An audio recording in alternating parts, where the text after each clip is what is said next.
Good day, comrade. My name is Kunle Folonsho. You can see what is happening today.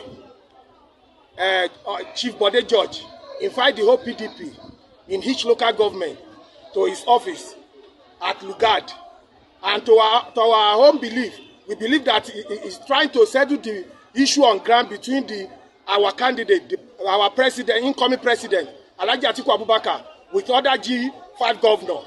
And when we reach there, when those 5 governors come in, they are now talking about our election. They now said they are going to support only Senate and Rep and Assembly, that they don't have governor and president. And we are now saying no. We are not going to accept that issue, that point. We now say we have Atiku. As we are mention Atiku name, the BG boys come out and tear my cloth. If not because of the people around, they want to shoot me. I know the people that do it. They wear the Gomez cloth. They are anti-party people. They hate PDP. They are doing anti-party for the past 22 years in Lagos. And they are now showing their face. Wike didn't love us. He have already told the whole world that the governor of APC is his own candidate. I want the whole PDP to know Wike is the enemy of we PDP in Lagos. Everybody should know that. And I beg everybody to come out and let them be ashamed by February, by the grace of God, when Atiku win the president, and they will be ashamed for the rest of their life. In the name of God, Atiku I just want the whole PDP to know this is what BG, Chief Bodegeorge boys did to me today. Because I mentioned Atiku name. I'm from Mushin local government. That is what they did to me. They tried to kill me. I want everybody to know that.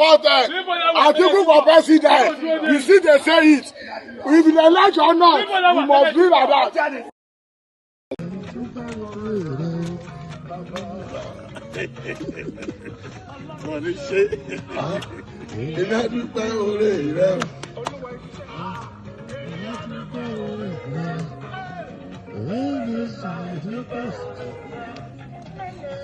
Bẹ́ẹ̀ ṣàìdúpẹ́ oore rẹ o, bàbá.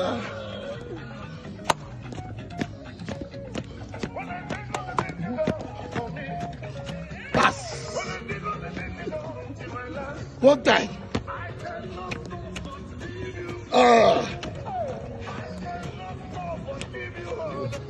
Hey.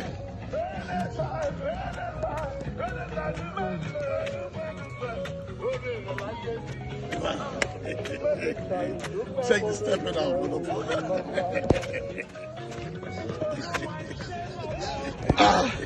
Èmi àdúpẹ́ oore rẹ o. Èmi àdúpẹ́ oore. Bẹ́ẹ̀ ṣàdúpẹ́ oore rẹ o. Bẹ́ẹ̀ ṣá.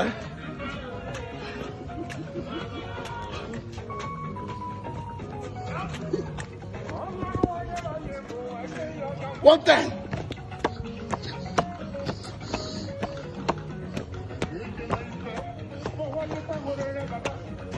Alága wa ní ìwọ̀ oòrùn ó ti sọ, ó ní Bọ́lá Tinubu látorí désàlẹ̀ rẹ̀ ayédèrú. Mo wá fẹ́ fi kíní kan kú ò torí pé kí ni ọjọ́ orí Bọ́lá ayédèrú, màmá rẹ̀ ayédèrú, bàbá tó bí ayédèrú, ilé ìwé tó lọ ayédèrú, ìlú rẹ̀ ayédèrú.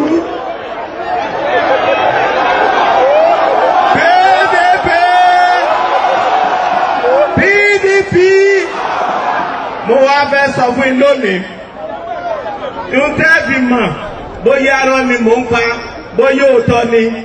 Ǹjọ́ tẹ́ ẹ bá rí Bọ́lá ẹni kó ṣí apá rẹ̀ lẹ̀, ọmọ Tinubu ọmọ Èkó wò ní ìyá aláǹgbá sápá àtikùn rẹ̀. Ọmọ Tinubu wo ni Ọ̀ṣun la ti ṣerú gọ́bà.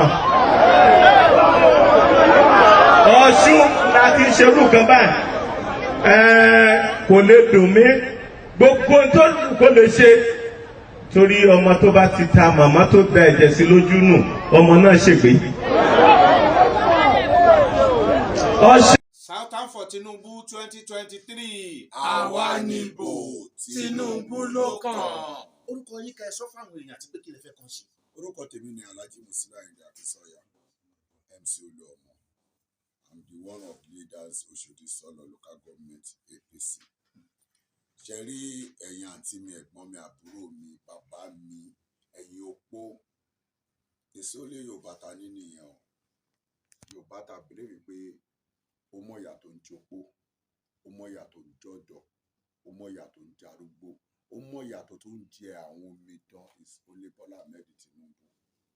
Ẹ jọ̀ọ́, ẹ tú yáyá, ẹ tú yáyà, ẹ jáde nínú ilé, lóko, lọ́dẹ. Ẹni tó ń bínú ẹ bá wa sọ fún un wípé kò sí èèyàn ta ní Nàìjíríà yìí tó kọjá Aṣíwájú Bọ́lá Ahmed Tinubu lọ.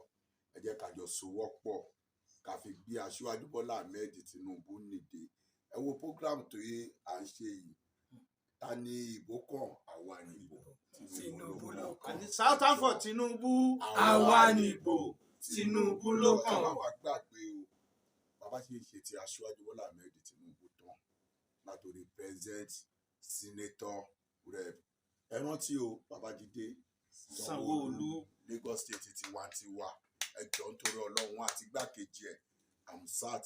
Ẹ jẹ́ ká jáde. Ẹ wo ṣé Èkó, ẹ ti ẹ̀ wo Èkó, security Èkó ni. Èèyàn fẹ́ wá Èkó ni, ó fẹ́ ṣe business Èkó ni, ó fẹ́ sòkò ọrùn Èkó ni. Àwọn wo ló wá ń ṣe is APC. Àwa lẹ́ni tọ́lọ́run yàn fún wa tó ń ṣe lọ́wọ́lọ́wọ́ báyìí is Babájídé Olúṣọlá Sanwó-Olú. Ẹ jẹ́ ká lọ tẹ̀ka both assembly both governor, àwọn ni wọ́n lè gbé wa débẹ̀. APC ni o. Aṣíwájú Bọ́lá Ahmed Tinubu. Thank you.